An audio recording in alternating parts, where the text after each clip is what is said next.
देवकी और वसुदेव के विवाह के समय हुई आकाशवाणी के भय से कंस ने उन दोनों को कारागार में बंद कर दिया और एक एक कर उनकी संतानों को मृत्यु के घाट उतारता गया।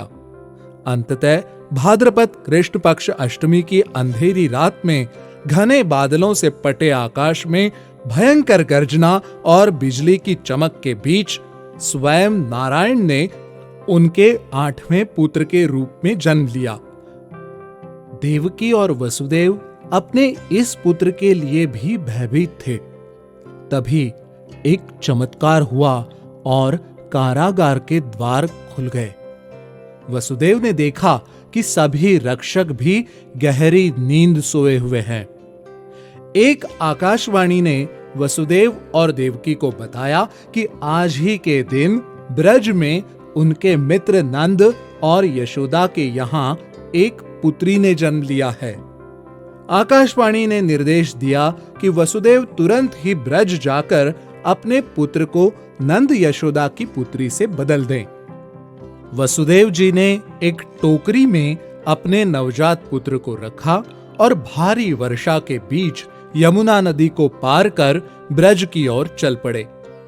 अपने आराध्य को वर्षा से बचाने के लिए शेषनाग ने छतरी की तरह शिशु को ऊपर से ढक लिया, पर नीचे यमुना नदी उफान मार रही थी।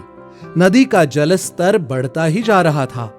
जैसे ही नदी का जल वसुदेव जी की गर्दन तक आ गया, बालक श्री कृष्ण ने अपना पैर टोकरी से निकालकर नदी के जल को छुआ। बालक से चरण स्पर्श होते ही जल स्तर गिर गया और वसुदेव जी ने आसानी से नदी पार की। नदी पार कर वो अपने मित्र नंद और यशोदा के घर पहुंचे। वहां सभी सो रहे थे। वसुदेव जी ने यशोदा जी के पास सो रही नवजात कन्या को उठाकर टोकरी में रख लिया और अपने पुत्र को उसकी जगह लिटाकर प्रातः काल से पहले मथुरा लौट आए।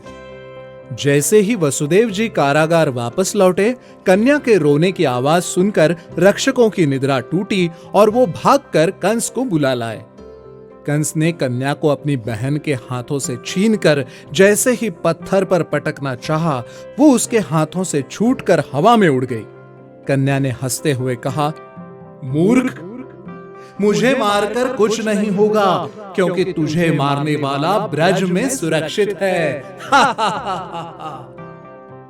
उधर ब्रज में अगले दिन यशोदा और नंद के घर में धूमधाम से श्री कृष्ण का जन्मोत्सव मनाया गया। इस दिन की सालगिरह समस्त भारतवर्ष में प्रतिवर्ष श्री कृष्ण जन्माष्टमी के रूप में मनाई जाती है।